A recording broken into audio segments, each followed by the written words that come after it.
Stop making MMOs, okay? We need to stop this. Every time a studio announces a brand new MMO, like they've cracked some ancient forbidden code, I feel like I'm watching somebody walk proudly into traffic.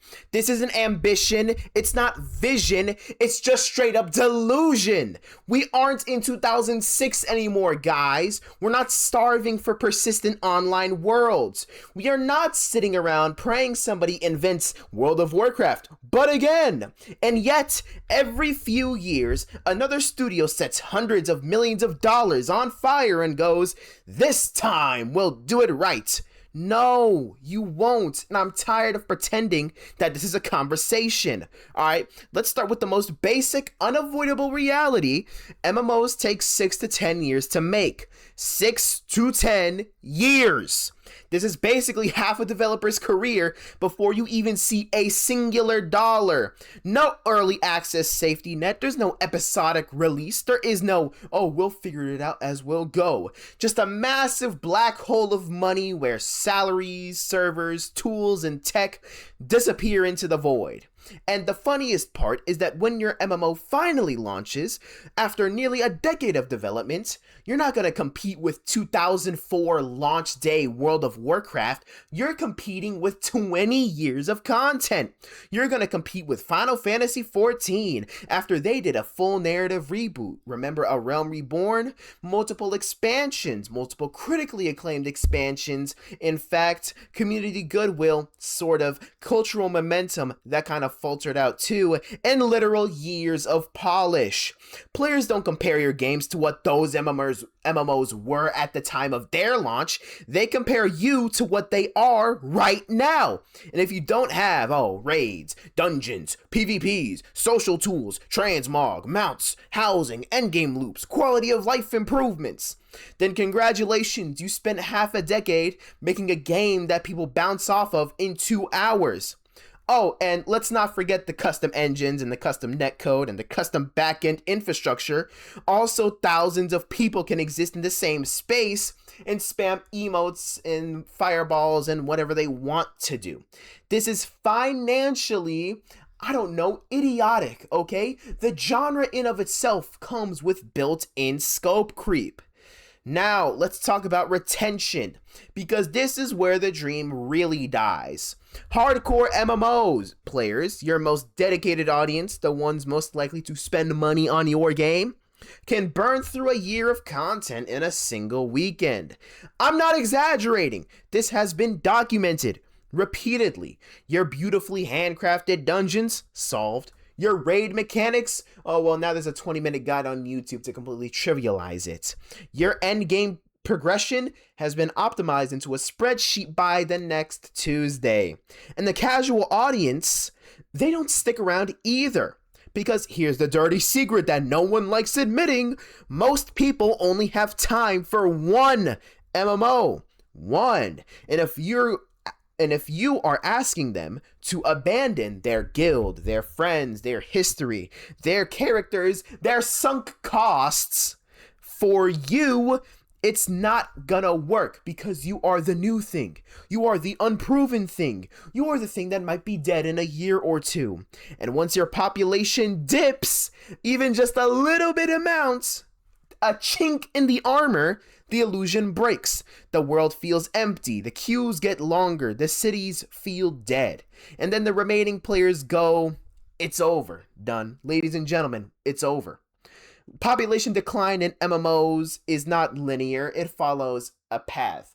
You'll decline a little bit until it declines the rest. It's catastrophic. But let's say, somehow, you survive launch. Great job, most MMOs never make it this far. But you've also unlocked the permanent expense phase. Servers don't turn off, ever, most of the time. Infrastructure costs are monthly, relentless, and unforgiving. You need moderation teams, customer support, anti-botting systems, anti-cheat, community managers, live ops, on-call engineers, forever. And every single update you ship is essentially a game of digital Russian roulette, because MMOs are built on decades of layer code.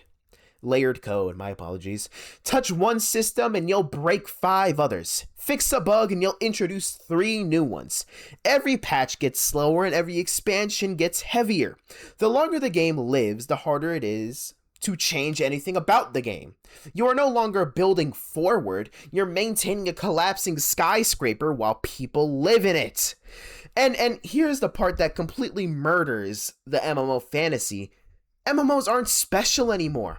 Every major game on Steam is a forever game now. Helldivers 2, Warframe, Destiny 2, CS 2, Dota 2. Why do all of them end in 2, by the way? We can even include, I guess, PlanetSide 2. Anyway, Smite 2. There's too many. They all offer constant updates, long-term progression, social ecosystems, and seasonal content, but without the obligation. Players already have their community. They're not just forming guilds anymore on whatever MMO they choose to play. They're just in Discord. And when they switch games, they switch together.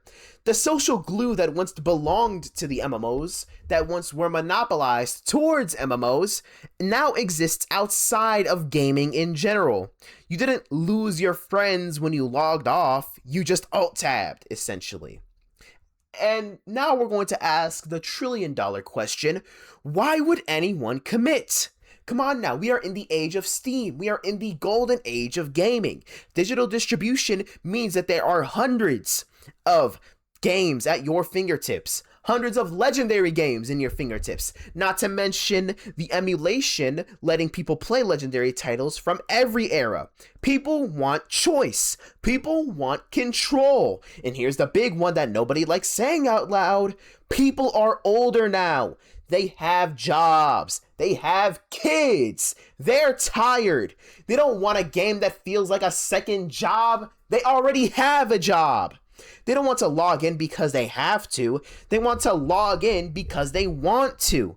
The idea of missing a raid being punishment is insane to modern players when they could just go and play, I don't know, I want to do some multiplayer action. Okay, I'll play Counter-Strike together with my boys. Or maybe I want to play a single-player narrative-based experience. Well, I'll just play the hundreds upon hundreds of high-quality single-player games that I could either buy or pirate in a moment's notice. In a lickety-split, one might say.